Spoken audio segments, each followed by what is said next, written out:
आज हम बनाने वाले हैं लच्छा पराठे की रेसिपी। ये पराठे खाने में बहुत टेस्टी और बहुत क्रिस्पी बनकर तैयार होते हैं। अगर आप नॉर्मल पराठे खाते खाते बोर हो गए हैं तो आप एक बार ये लच्छा पराठे ज़रूर ट्राई कीजिए, आपको बहुत पसंद आएंगे। आप इन्हें दाल मखनी, मटर पनीर किसी के भी साथ सर्व कीजिए, बहुत टेस्टी लगते हैं। तो सबसे पहले हम लच्छा पराठा के लिए डो लगाकर तैयार करेंगे। तो मैंने यहाँ पर 2 कप गेहूं का आटा लिया है और आधा चम्मच डाल दिया है नमक। अब अच्छे से मिक्स कर लेते हैं। तो मैंने यहाँ पर पूरी क्वांटिटी आटे की ली है। आप चाहे तो 1 कप मैदा और 1 कप गेहूं का आटा भी ले सकते हैं, या पूरी तरह से मैदे का भी लच्छा पराठा बना सकते हैं। अब थोड़ा थोड़ा कर पानी डालेंगे और इसका डो लगाकर तैयार करेंगे। तो जैसा हम पराठों के लिए डो लगाते हैं, सॉफ्ट डो लगाकर हमें तैयार करना है। तो एक साथ ज़्यादा पानी ना डालें, थोड़ा थोड़ा करके पानी डालें और इसका डो लगाएं। तो अच्छे से इसे मसलते जाएंगे और इसका चिकना डो लगाकर तैयार करेंगे। तो यहाँ पर मैंने डो लगाकर तैयार कर लिया है। आप देख सकते हैं एकदम सॉफ्ट डो लगाकर मैंने तैयार किया है। अब इसके ऊपर डाल देते हैं 1 चम्मच तेल और वापस इसे हम अच्छे से मस लेंगे। तो तेल को आटे में मिक्स करने से जो लच्छा पराठा है बहुत ज़्यादा क्रिस्पी और टेस्टी बनता है। तो 1 चम्मच तेल डालकर हमने अच्छे से आटे को सॉफ्ट और चिकना बना लिया है। तो इसी तरह का डो बनाकर हमें तैयार करना है और अब हम ढककर इसे 15 से 20 मिनट के लिए रख देंगे ताकि आटा अच्छे से सेट हो जाए। तो यहाँ 15-20 मिनट के लिए मैंने आटे को अच्छे से सेट कर लिया है। एक बार इसे अच्छे से मसल लेते हैं और अब हम इसमें से लोई बनाएंगे। तो जो नॉर्मल हम पराठे बनाते हैं उनसे थोड़ी सी बड़ी लोई बनाएंगे हम, और इस तरह से देखिए हमें बनाना है। तो इस तरह से हम लच्छा पराठा की लोई बनाकर तैयार करेंगे और इसी तरह से हम सारी लोई बनाकर तैयार करेंगे। तो ये पराठे खाने में बहुत ज़्यादा टेस्टी लगते हैं। जो आप नॉर्मल पराठे खाते हैं उनसे कहीं ज़्यादा क्रिस्पी और टेस्टी बनकर तैयार होते हैं। तो एक बार आप ये लच्छा पराठा ज़रूर से ट्राई कीजिएगा। तो मैंने यहाँ पर सारी लोई बनाकर तैयार कर ली है और अब हम थोड़ा सा तेल सारी लोइयों के ऊपर ग्रीस कर लेंगे अच्छे से। देखिए इस तरह से हमें अच्छे से ग्रीस कर लेना है और अब हम वापस इसे ढककर 10 मिनट के लिए रख देते हैं।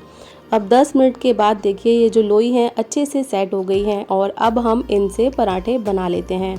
तो लोई को मैंने बोर्ड पर निकाल लिया है। अब हाथों से हल्का सा इसे फ्लैट करेंगे और अब हम सूखा आटा इसके ऊपर डस्ट करेंगे और इसे बेलेंगे। तो नॉर्मल जब हम घर पे रोटी बनाते हैं उससे हमें इसे पतला बेलना है। तो देखिए इस तरह से इसे बेलते जाएंगे और एकदम पतला बेलकर तैयार कर लेंगे। तो मैंने इसे रोटी से भी पतला बेलकर तैयार किया है और अब हम इसके ऊपर घी लगाएंगे। तो मैंने घी को मेल्ट कर लिया है। तो जब हम घी को मेल्ट कर लगाएंगे तो घी आसानी से रोटी के ऊपर लग जाता है। तो मैंने यहाँ पर घी को अच्छे से फैला लिया है पूरी रोटी पर और अब मैं इसके ऊपर लहसुन डाल रही हूँ। तो लहसुन को मैंने कद्दूकस कर लिया है। तो थोड़ा सा लहसुन स्प्रिंकल करने के बाद अब इसमें थोड़ी सी बारीक कटी हुई हरी मिर्च और थोड़ा सा बारीक कटा हुआ हरा धनिया, चिली फ्लेक्स, तो ये सभी चीज़ें डालने के बाद अब हम ब्रश की हेल्प से इन्हें अच्छे से चिपका देंगे। देखिए इस तरह से, ताकि ये सारे मसाले अच्छे से पराठे में चिपक जाएं। और अब हम इसके किनारे को इस तरह से उठाएंगे और इसकी प्लेट्स बनाते जाएंगे। देखिए इस तरह से बड़ी आसानी से बन जाती हैं। तो इसके किनारों को भी ठीक करते जाएंगे और इस तरह से प्लेट इसमें डालते जाएंगे। तो ये सारी प्लेट्स हमने डाल दी हैं और अब हम इसे हल्के हाथों से इस तरह से इसे खींचना है, हमें इसे पतला करना है। तो ये हल्के हाथों से करना है हमें। अगर आप इसमें ज़्यादा दबाव डालेंगे तो जो ये प्लेट्स हैं ये आपस में चिपक जाएंगी और जब हम पराठा बनाएंगे तो इसकी लेयर्स नहीं खुलेंगी।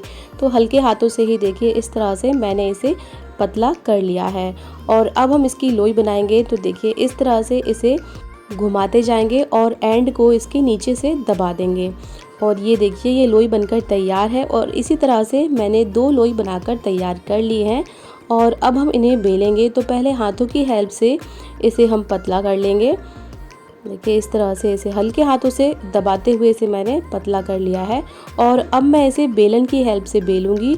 तो बिल्कुल हल्के हाथों से ही हमें इसे बेलना है, नहीं तो जो इसकी परत है वो चिपक जाएंगी और सेकते टाइम ये जो लेयर है ये नहीं निकलेगी। तो बिल्कुल हल्के हाथों से देखिए मैंने इसे बेलकर तैयार कर लिया है। अब चलिए इसे सेक लेते हैं। तो मैंने पैन को मीडियम फ्लेम पर गरम किया है और पराठे को भी हम मीडियम फ्लेम पर ही सेकेंगे। तो पराठा एक साइड से हल्का सा सिक जाएगा तो पलट देंगे और घी को अच्छे से पराठे में फैला लेंगे। और अब हम इसे पलट देंगे और दूसरी साइड से भी घी इसमें लगा लेंगे। तो आप इन पराठों के लिए बटर का भी यूज़ कर सकते हो, तेल से भी ये पराठे बना सकते हो, लेकिन मैं इन्हें घी से बना रही हूँ। तो अब देखिए इस तरह से पलटेंगे और वापस हम इसमें घी लगाएंगे। तो हम लच्छा पराठा बना रहे हैं तो हम इसमें घी का यूज़ अच्छे से करेंगे।